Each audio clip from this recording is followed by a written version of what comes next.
Hello, good evening, everyone. I am Siddharth Jadhav. I am studying law. I am in my third year. I am from ILS Law College, and I welcome you all in today's session. Today's session is by Dr. Rajkumar Hans. He'll be talking about the Dalit literature and Sikhism. I would like to welcome Dr. Rajkumar Hans, sir.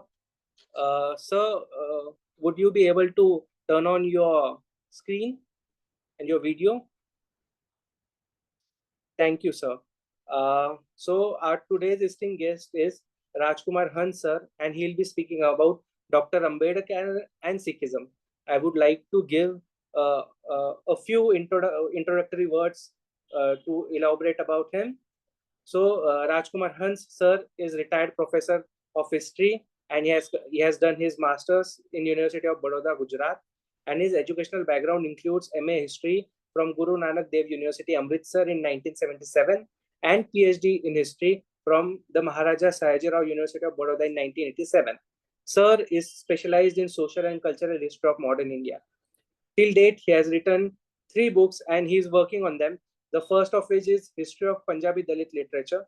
The second is The History of Dalits in Sikh Religion. The third is Intellectual History of 19th Century Punjab. He was away from his own culture, so he had a lot of opportunity to learn about other cultures. And in addition, he has received many prestigious awards. I welcome you, sir, and now I open the platform for you to start your speech, sir.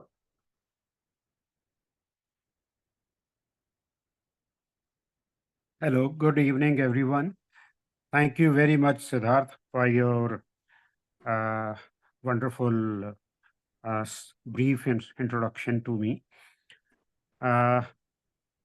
It's my greetings to all of you on the birth anniversary of Jyotiba Phule, who was So what introduced. we'll do, we'll start in just a minute so that other people may can join because people are Okay, still joining. that's fine. Fine. Yeah. Till then, I would like to add also to the introduction of Sir. Sir has also been a fellow of Indian Institute of Advanced Studies and has studied Canadian study and has studied in Canadian Studies Research Fellowship. His fellowship of Indian Institute of Advanced Studies, Shimla in 2009, and he was studying there for the history of Dalits. So we can start because people have been stopped from adding. We can start now, sir. Okay. Uh, Good evening, everyone. I am thankful to the organizers, especially Mangesh Dahiwale, for organizing such a wonderful intellectual meet around Babasaheb Ambedkar. Uh, it is a kind of reflection on what has transpired in the last 100 years, especially among the Bahujan Samaj people, and especially the erstwhile untouchables or Dalits in general. My topic for the day is Dr. Babasaheb Ambedkar and Sikhism, as introduced by Siddharth, that I grew up in Punjab and studied my till my MA, or I was doing MPhil when I was invited to for a PhD scholarship to the Maharaja Sayajirao University of Baroda, which sprang me to Gujarat in 1978. So I started working there on the history of modern Gujarat, especially the South Gujarat, on the economic history, agrarian relations, and so on. While working in the archives, especially Bombay archives, which has a very rich repository, uh, of records pertaining to all the areas or sections which were under uh, in the jurisdiction of Bombay Presidency, and Gujarat happened to be one of the major areas. So while looking into the archival material uh, from 1750 to 1860s, which was the focus of my research, uh, that I came across, besides doing the economic history, I came across wonderful notings about social and cultural society and culture of different areas, but especially Gujarat. So that by the end of my work, I started moving away from economic history and jumped into the social and cultural history of Gujarat to begin with, but then slowly came towards Punjab, and I was doing comparative study of both the areas. Uh, it is a long journey when I turned to specifically to uh, Ambedkarism, study of Dr. Babasaheb Ambedkar, and also of Dalits.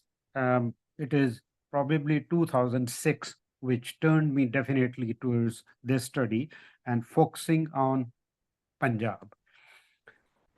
Now, today's topic is a very interesting field of inquiry and understanding, since Sikh religion cropped up as part of the larger bhakti, non-Brahmanical, if uh, also anti-Brahmanical bhakti movement, but then it chalked out a different trajectory of forming a new religion.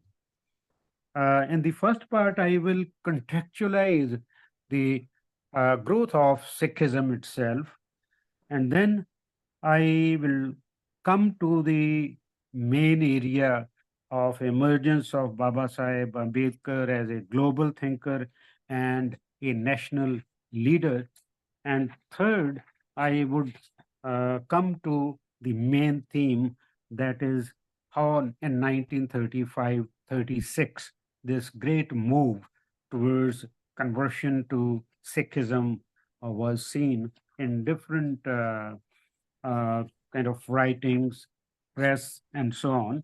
So I that will be part of my discussion with you. As you are all aware that Sikhism or Sikh tradition or a Sikh movement, it grew up, it originated in Punjab, it evolved in the 200 years of its existence. It was highly anti-Brahmanical, anti-superstitions, and so on. It was very rational. It was very, very egalitarian in its nature. And since it evolved in Punjab itself, I must contextualize the Punjab itself. Uh, Punjab, as you are all aware, it continued to serve as a gateway to Indian subcontinent, because most of the people who migrated from the north and northwest uh, into India, they all passed through the plains of Punjab. Either they settled in Punjab or they moved to different parts of North India and also partially to the other parts of India. Uh, so Punjab itself, its geography is very important, since the Himalayas and Hindu Kush posed a biggest kind of barrier to the subcontinent. So only few passes which were uh, used as the uh, areas of migrating or traversing. You see, these mountains, they came from, they passed from the Afghanistan side. And immediately passing through these passes were the area of Punjab. And the geographically, it was a vast plains, land plains, very fertile in nature, uh, and so on. It was watered by 7 rivers and few other small rivers, uh, but it also had or have has you see extreme weathers, extreme cold and extreme summer. Um its incoming migration to the subcontinent was through Punjab only. So it is very important to keep in mind. Uh, so that produced hard-working people here, whosoever were earlier settlers or earlier inhabitants, or who came from abroad from other areas.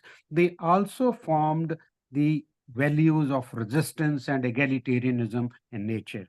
And this was best reflected in the ancient civilization of Harappa.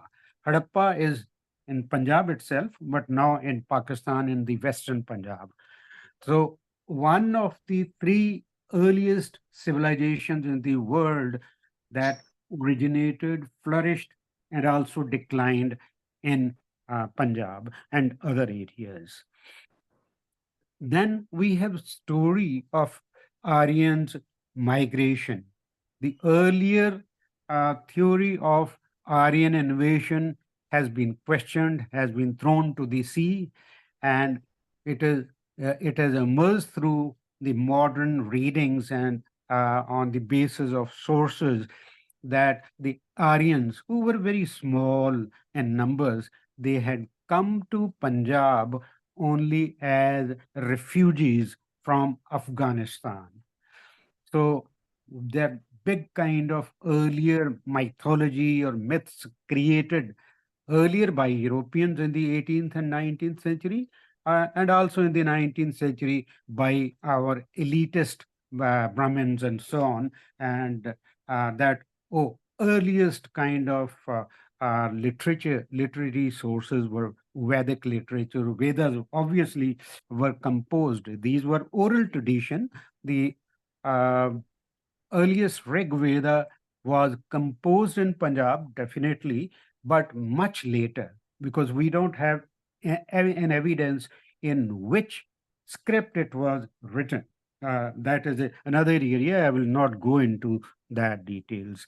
But often uh, Aryans arrivals, there were a number of other people who Greeks came, Iranians came, Turanians came, from people from Central Asia continued coming. But biggest kind of land mark again was the Buddhist roots in Punjab, as elsewhere in the subcontinent, which was a highly anti-Brahmanical order or thinking, a thought process, very rational.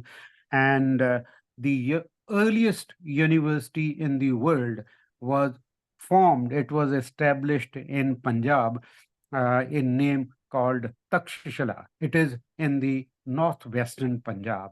It is that part of the Buddhist ideas traveled from Punjab to northwestern other parts of up to Greek and up to Central Asia, from Punjab only. Takshashala produced many scholars in those days. Here, no area, no time to go into such details. So what happened right from 500 BC to 500 AD, there were constant flow of people arriving from the other parts of Hindu Kush and so on in those areas. And there was a fusion of cultures. So there was nothing that remained constant in, if there was a constant, it was a change in the area, in the people's life here.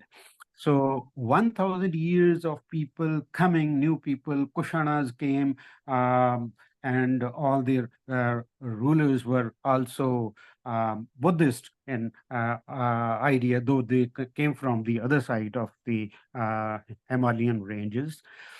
Uh, Thereafter, as the Buddhist ideas declined, some of the ideas uh, survived in the form of Siddhas and yogis of Punjab. It was a big kind of land of Siddha's thoughts. And it was basically egalitarianism of Buddhism that continued surviving and thriving. Uh, then you are all aware how Islam had entered into India, first in the Sindh, but mainly in through Punjab in the 11th century, 12th century, and the way it impacted the entire life of first in the North India, but also in the Southern India. Uh, One of the greatest impact of Islam or in Punjab was the arrival of great number of Sufis who were very, very folk loving people who worked among the uh, people, suffering people, and there was a radical Sufism that flourished in Punjab. I don't have, this is the backdrop in which Bhakti movement had started, and it was uh, getting, you see, very powerful in the area. And it is Sikhism evolved as part of the Bhakti movement because there was a strong, powerful resistance movement to the divisive or hierarchical Brahmanism in the areas. And incidentally, after having composed Rig Veda in Punjab, the Aryans, though they were in small minority, they could not withstand the pressures of people and new ideas, and they had moved across Jamuna, and they had labeled or characterized Punjab as Anarya, that it was not an Aryan land, in their own vocabulary and their own sources.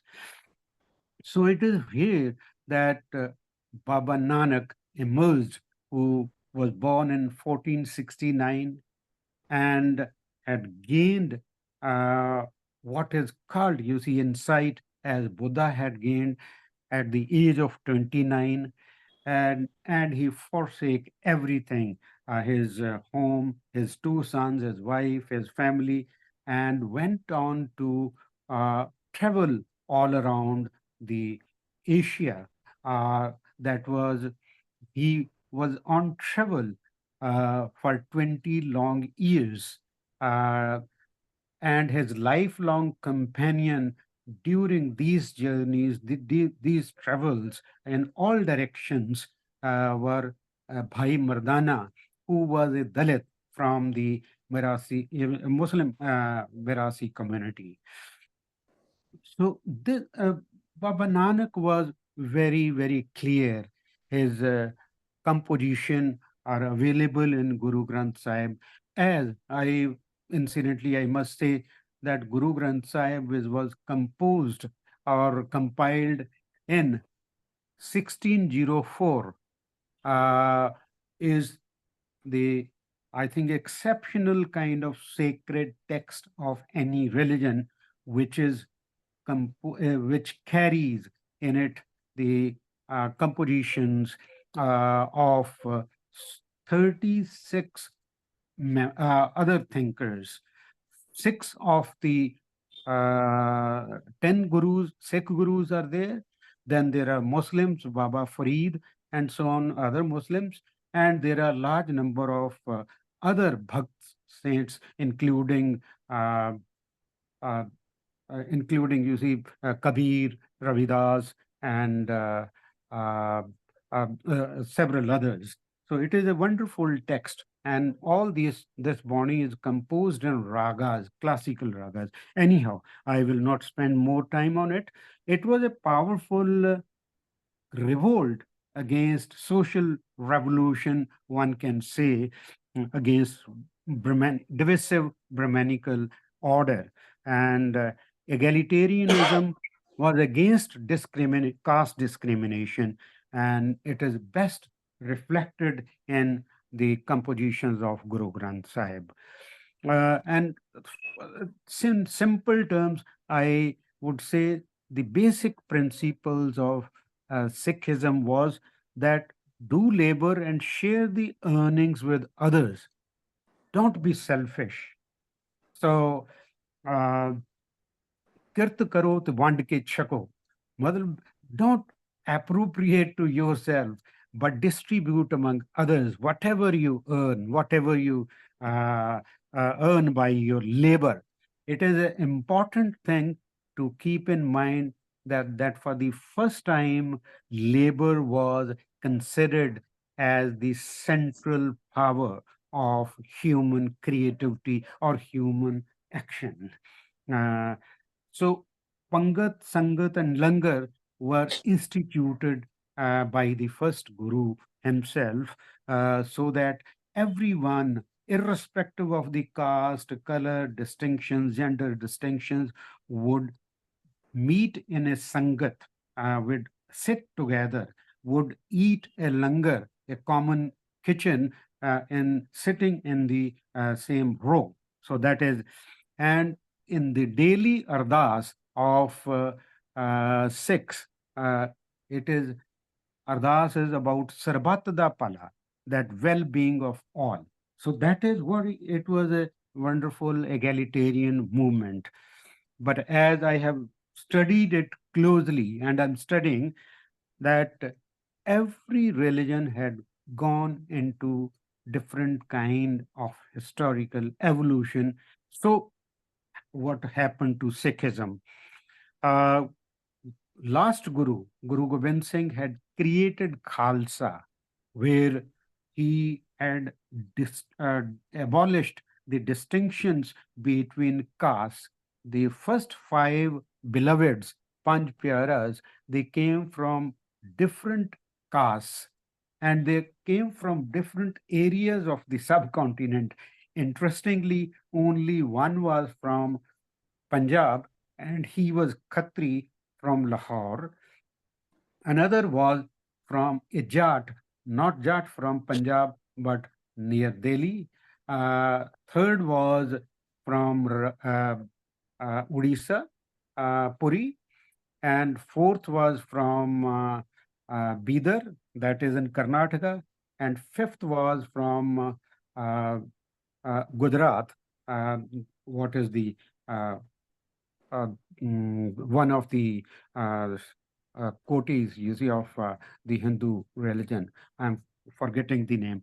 Anyhow, that is five people who were given the Amrit in the same uh, bowl and saying, you were not only one, but also there is no distinction between the different jatis. So, but this kind of radical revolutionary program came to be slowly degenerated. There was decline in the as the steps towards political power were taken up in the second part of the 18th century, and uh, there were several uh, uh, missiles which were formed, and so on. And casteism and untouchability slowly emerged on emerged in the Sikh politics, Sikh society itself. And during Ranjit Singh's rule, uh, it became completely in a Brahmanized Sikhi, or Sikhism was Brahmanized. I have no time to go into details. I have studied it very closely, so much so that the Sikhs, Dalit Sikhs who were in the Khalsa form, who were keeping all the five Ks, they were denied entrance into Darbar Sahib, into Harmandir of Amritsar, which was the central seat of the Sikh religion. That came to be. Meanwhile, after the decline of Sikh rule, uh, the British had taken over, and Sikhs in large number had joined the services of imperialism, and for their services to imperialism, they were rewarded in several ways, but in two major ways was that they were given free hold of lands in the western Punjab, which were called canal colonies. Many canals were dug up there, and barren lands were being, you see, rehabilitated. And Sikhs, especially the retired Sikh officers, military officers, they were given free access to that. That was one reward for their services to British imperialism. And second was in the um, implementation, passing of the what is called Punjab Alienation Land Alienation Act of 1900, whereby only peasant or agricultural communities who were recognized by the British that they were given access to, or they cannot alienate they could not sell their lands to non-agricultural communities. And here, I think Dalits suffered the most. Anyhow, that is uh, so much so that it was degeneration had come to, I pointed out that the Dalit Sikhs formed a Khalsa Biradari in 1907 or 1909 and continued their efforts to assert that the Sikhism had emerged in their favor for their well-being, and they had played revolutionary original part in establishing the as Sikhism as a powerful movement, as egalitarian movement, and they have been sidelined over the last 150 years. Then they were saying that. So they led a kind of jatha in the Darbar Sahib and the Golden Temple on 12th October 1920 by saying that they wanted to offer the Kada Prasad inside. The Granthi were so upset that they were not allowed how dare they can come there. And a couple of professors from the Khalsa College also had accompanied them, as some of their students had also. So it was a big kind of Jatha group which had entered into the inner inside the Harmandir Sahib, inside the Golden Temple. The prasad eventually was distributed, but then the same Jatha moved to Akal Takht, and they were the pujaris had fled from the scene. Anyhow, I'm quickly putting it that it was a such a step that it created a furrow among the Sikhs of the Amritsar and also of the Hindus, that you see the untouchables, the Achoots had taken control over the Darbar Sahib. That was on 12th October 1920. And it created a havoc, you see, among the Sikhs all over the Punjab, and they started having meetings and so on. And within a month, Shromani Gurdwara Prabandhak Committee was formed on 15th November 1920. That was the impact of the Dalits movement within Sikhism. And within few months, a Kali party was also formed. And thereafter, a strong movement to liberate major gurdwaras, historical gurdwaras from the clutches of Mahants was also started. That is a kind of atmosphere that was created when you see Babasaheb's declaration or pronouncement in Yola had created, you see, all possibilities for all religions. And I won't say now in the second part, I won't say much about the emergence of Babasaheb Ambedkar as a global thinker and national leader. You are all well aware of it. But I will come immediately to roundtable conferences and the Pune Pact, that the kind of pact it was between, say, forced upon Baba Sahib, while Mahatma Gandhi or Gandhi had gone into fast unto death. on the communal award, which was given by the British. And that created a different kind of atmosphere, having reservations in the assemblies and so on and so forth, which later on was betrayed, as Baba Saheb had written about it, uh, what Gandhi and Congress had done to the us and so on. And second, important, I think, landmark in this context is Yola conference, that pronouncement on 12th and 13th October 1935, which created furor among the Hindus. He had pronounced that he was born as a Hindu, but will not die as a Hindu. But the Gandhi had said, "Oh, he has dropped a bomb on the Hindu society." Uh, Anyhow, there were frantic efforts by all the established religions, including Muslims, Christians, and also Sikhs to some extent. So that is the kind of backdrop and the circumstances in which all this, the question of conversion became important. And we are all aware how Gandhi was deadly against any kind of conversion.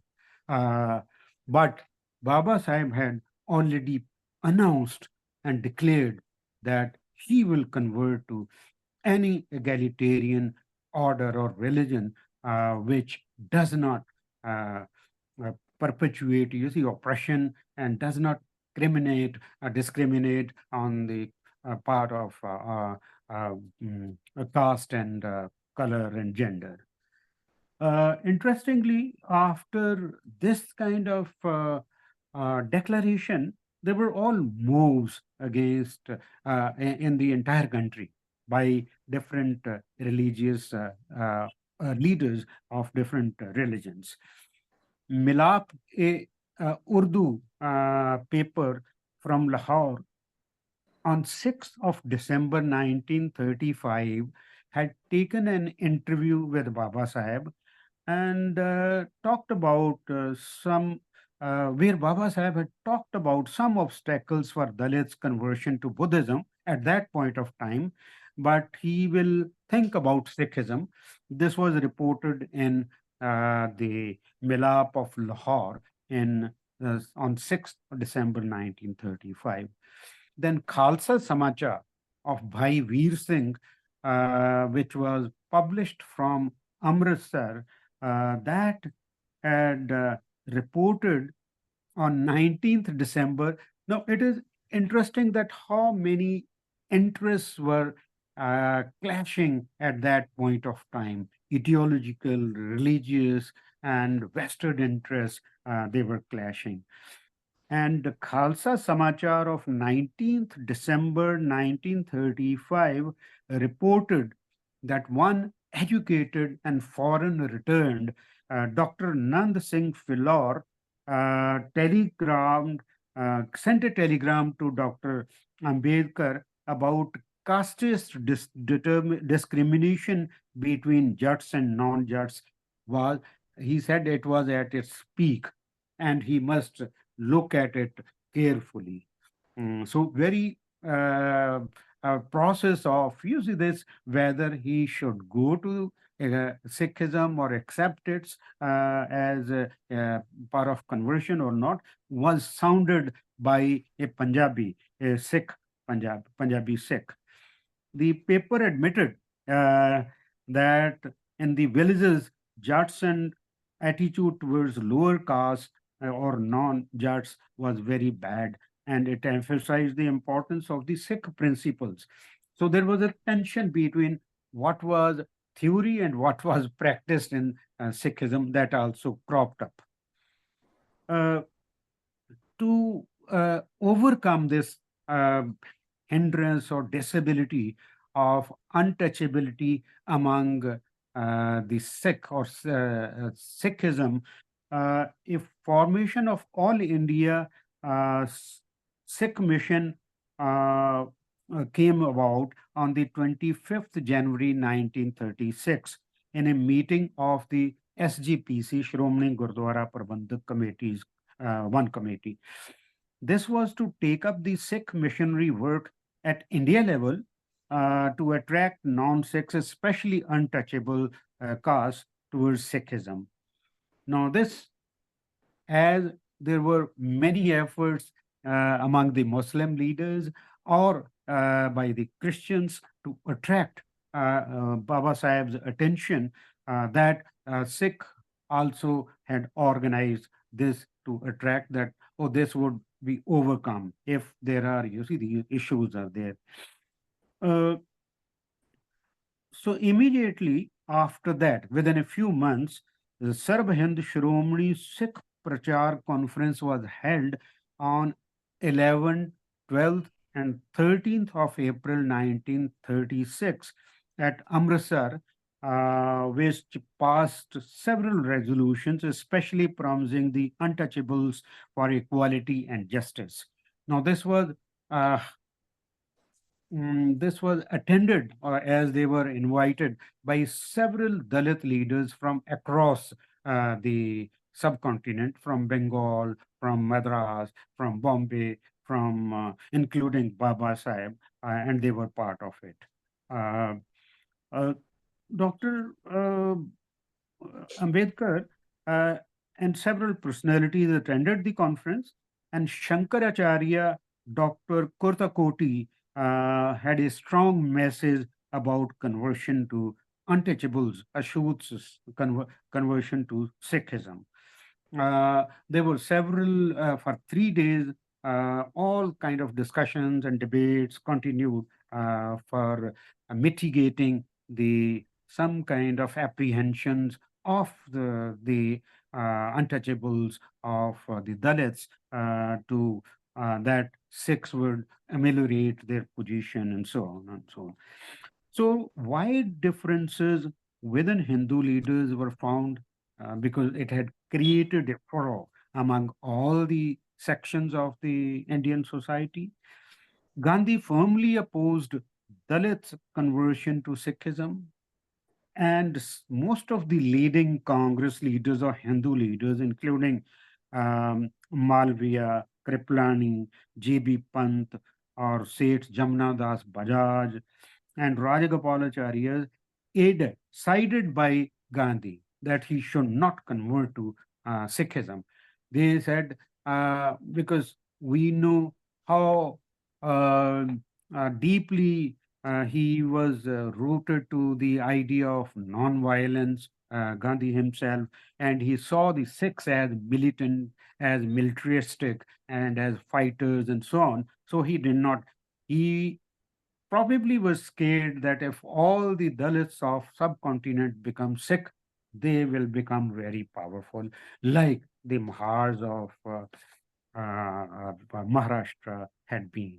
So that was one reason they strongly opposed this Baba Sahib's efforts to convert the Dalits to uh, Sikhism. But there were a few who advocated the conversion. As I was saying, Dr. Kotakuti was there, but then uh, I will come to soon, Munje Ambedkar Pact. Uh, but then around this time, interestingly, Arya Samaj members were also very active. Arya Samaj had become very powerful in Punjab, though its um, founder, Swami Dayanand, had come from Gujarat, but he had no success in the Western India, but he had found Punjab as a fertile ground for his Arya Samajist movement. So Arya Samajist wing had a Jat Paat Todak Mandal, which was part of the Arya Samaj. In its annual conference, Baba Sahib was invited to give the presidential address in March 1936. Uh, and the annihilation of caste, which Baba Sahib had written as an address, was sent to the organizers, but the Hindu leaders of the Jatpat Todak Mandal and the Arya Samaj, they were so shaken by the revolutionary militant content of that they refused to have the conference. They annulled they cancelled the Congress at all, annual Congress at all, and Baba Sahib published it independently then, which is a major kind of writing by Baba Sahib. Then came around the same time Munje Ambedkar Pact. Munje was deadly against, like Gandhi, of you see, uh, s- Dalits converting to Sikhism, but then there were some kind of negotiations with the other. So he had held 3 days meeting at Rajgraha, which was residence of in Bombay of Baba Sahib. The 3 days meeting uh, came to this understanding. Yes, you see, they in their understanding, Sikhism was part of Hinduism, so there's no problem in Baba Sahib's getting all the Dalits converted to Sikhism. But then uh, the pact was to not to be immediately announced, but was to be kept as a secret. But a Congressite Dalit leader was put in service, MC Raja from Madras, who got it published in a Madras newspaper. And that was seen by Baba Sahib as indecent act on that part. Uh, I think what immediately needs to be done is the manipulations of the Hindu leaders to win over large number of Dalit leaders, including Jagjeevan Ram, P.M. Raj Bhoj, Rasik Lal Biswas, and several others who were siding with them and started working against Baba Sahib. And that is another dimension how the cracks were in a way you see invoked within, or they were provoked by the Hindu leaders within among the Dalits themselves.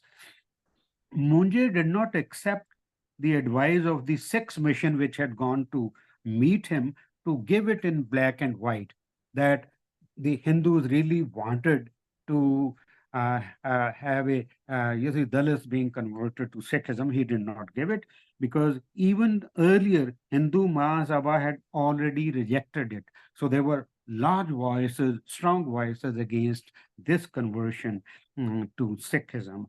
Uh, Another important element in this pact was that Khalsa College would be established in Bombay, which was part of the missionary efforts of the and pact with Baba Sahib. The design, it was designed by, or it was got designed by Baba Sahib, Khalsa College of Bombay. But it came to some kind of fruition, but we will see that everything collapsed as the efforts of this kind had collapsed eventually. Three Sikh leaders had a meeting with Dr. Babasaheb Ambedkar at Jazeera, where he was not, he did not give any, he said he was not in the process of thinking because he had got the inside information from several quarters from the Dalits of Punjab itself. So hence, mm, uh, all the parties became cold to the proposal of this all the Dalits becoming Sikh by the end of September 1936, and it came to be slowly closed as 1937 elections came closer. The question of reservation was important because whatever reservation had been conceded by the Hindu leaders under the leadership of Gandhi and Pune Pact, that was questioned that if the in other parts of Punjab, the Dalits became Sikhs, whether the reservation would also be uh, uh, given to them, or it was only concerned to Punjab.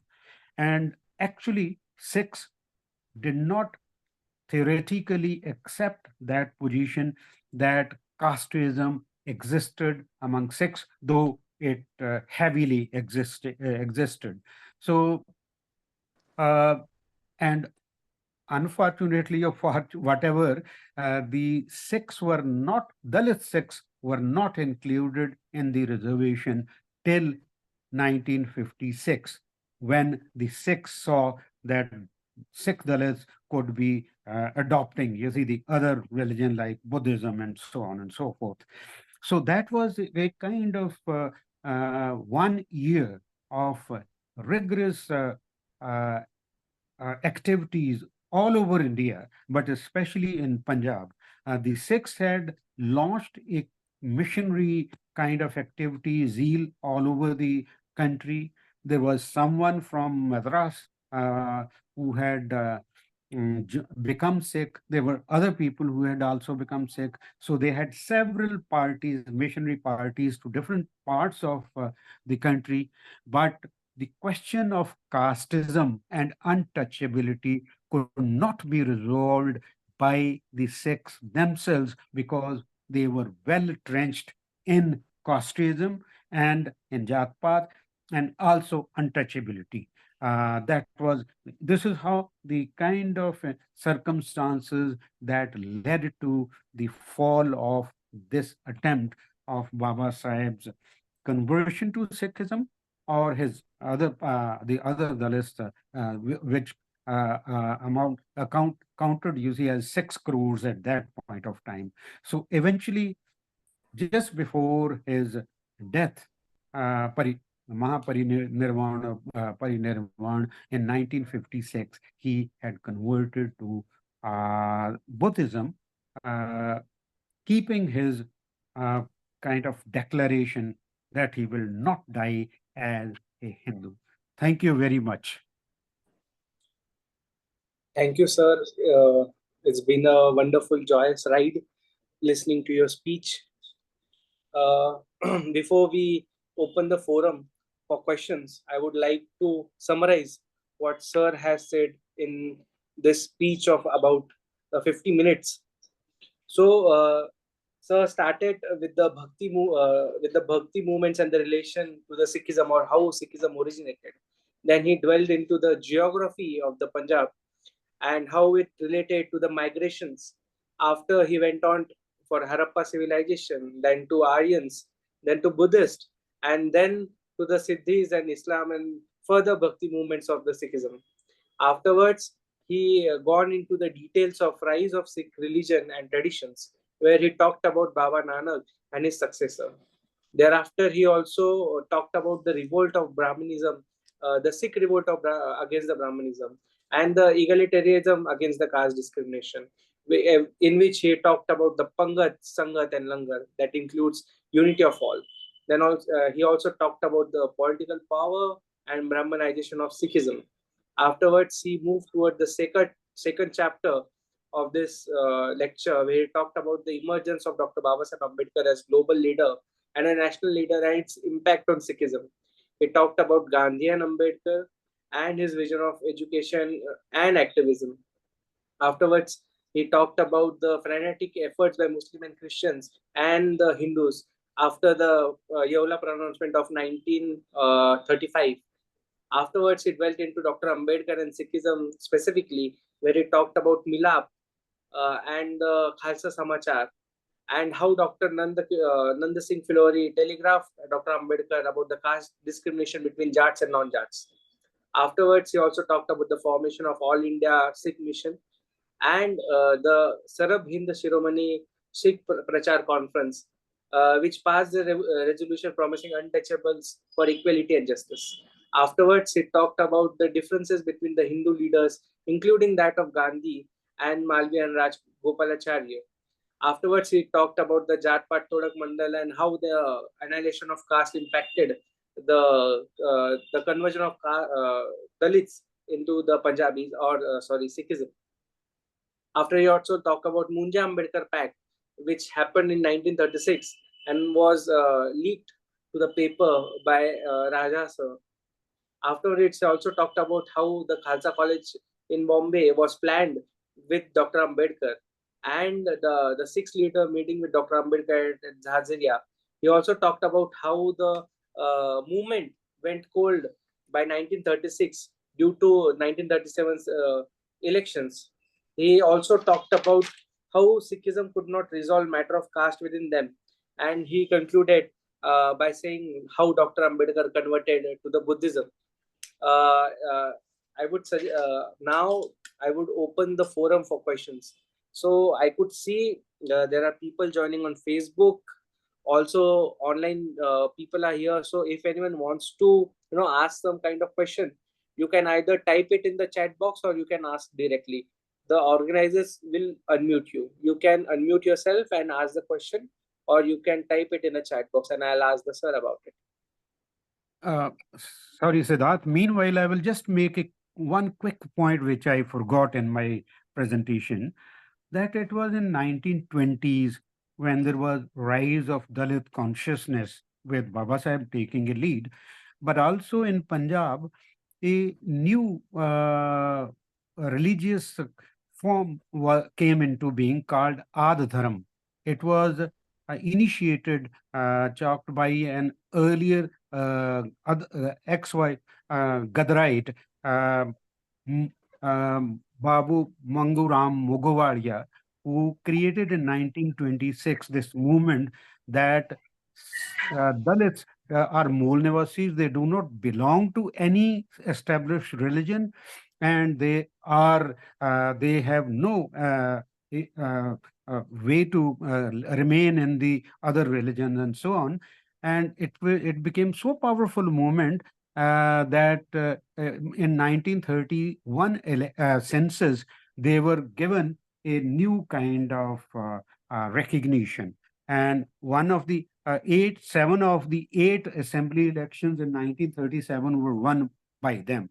Along with the Ad Dharam movement in Punjab, there was Ad Hindu movement in Uttar Pradesh, and then also Ad Andhra movement. There was such a autonomous rise of people among the Dalits of India. But frankly speaking, Baba Sahib did not look at the emergence of new Dalit religions as a viable kind of option for all the Dalits of India. He wanted to move in the some kind of established religions. Sorry, this was the kind of, again, in the broader context in which everything had emerged. Thank you, sir. So we will now take the questions, but please keep in mind that we are running short on time. So please make sure that your questions are short and crisp. Hello, sir. Are you audible? You can go ahead and ask your question. Yes. Very thoughtful presentation, respected sir. Sir, my question is, what is the present scenario of Sikhism, or what is the present scenario of the caste in Sikhism, or is there a difference of their cultural setup? Interesting question. Yeah. You see, as I earlier said, that every religion evolves. It does not stay whatever throughout its history. Now, Sikhism or Punjabis in general had migrated to other parts of the globe as the Dalits of Punjab have also moved on. There has been a hard kind of thinking about casteist slurries here among the Sikhs, and there had been efforts. And frankly speaking, the caste has not been very strong in Punjab even prior to rise of Sikhism, and even after it became very strong in the 19th century. casteism became strong in Punjab, paradoxically among the Sikhs, starting with Sikhs and so on. But it remained very strong till, say, 1960s. And slowly, all the efforts which were earlier made by the Dalits themselves, initiated, triggered by them, but also the Sikh organizations have uh, grown up, and they have, there is no such kind of casteism in Punjab that prevails still in, say, Haryana or UP or Rajasthan or elsewhere, where there are a very strong kind of which is a violent attacks on the Sikhs, on the Dalits. In Punjab, it doesn't happen, but it is there in the minds. Mindset is very important. Psychology is important. It's deep rooted in the Indian mind, Brahmanical, divisive power, and so on. So it is there among the Sikhs as well, but it is not that open. That is not practiced in among the Sikhs. Thank you, sir. Sir, now we have two questions in the chat. Sorry. One thing I must say that caste-based gurdwaras emerged among Sikhs. There had been strong, say, Ravidasiya gurdwaras or Majbi Singh's gurdwaras. There had also been cremation grounds in the villages which are different among the Sikhs on caste lines. So it is not completely out, but it is not as violently expressed in the daily life of the Sikhs as elsewhere in the subcontinent. Thank you, sir. We have two questions in the chat box. The first would be, will you elaborate on how Dalit diaspora, especially Dalit Sikhs abroad, are coping with the caste discrimination? And second one is, sir, could you please elaborate a bit more on Mangu Ram's literary contribution, if any? Thanks. The first is on the diaspora. Uh, I think wherever Babasaheb has made a kind of uh, um, uh, kind of understanding that wherever the Hindus would go in the on earth, they would carry this seed of casteism everywhere, and so that has also happened among Sikhs. So there are gurdwaras outside in the West or in other parts of the globe, also based on the caste, which is unfortunate, but it is there. Also because caste has not completely been eliminated or annihilated as Baba Sahib had seen it or advocated it. Second question is about, sorry, I slipped from my mind. Could you elaborate? Okay, Manguramji. Uh, it was a very powerful movement. He came from the Ravidasiya community of Hoshiarpur. He was there in California. And when the Gadar movement was formed in 1913, then he was one of the five Gadarites from Punjab who were assigned this duty to ship the armaments, arms from California to India to create a revolution. But they were all captured. He remained confined in Philippines for several years and came to India in 1925. And immediately after realizing that even uh, casteism existed, was very much practiced among Sikhs. So he launched this autonomous, very powerful movement called Ad Dharam, that Dalits religion was the ancient one, where there was no puja, there was no such kind of discrimination, there was no uch neech, and so on and so forth, which became a powerful movement. And incidentally, it was attacked wherever the meetings were held in the villages. It was attacked by the Jat Sikhs. So they were hated all this kind of new developments. But in 1937, 31 census, as I reported, it was recognized, and slightly less than 5 lakh Dalits had declared themselves as Adharmi, though they launched their own papers called Ad Danka, and then you see another paper. But then this movement fizzled out, and by the end of by 1950 and so on. But it became another caste in a way after independence. Uh, there are monographs written by so many people on Mogwalia's movement. There is one by also latest by Badri Narayan, who is a historian at Allahabad University. He has done a wonderful work, as he has worked on Dalits of UP and so on and so forth. This is very briefly. Thank you, sir. Now, due to brevity of time, I would like to conclude this session. At the end of the session, I would like to. Hello, can we ask? Sir, can you? We have very less time, so please make sure your question is very crisp, or if possible, one Yes, liner. Okay, Yes. okay. Sir, I'm Dr. Vijay Kumar from Delhi University. I have been working on Sikh movement in colonial Western Punjab, of Western Okay. UP of 1940 and 50s.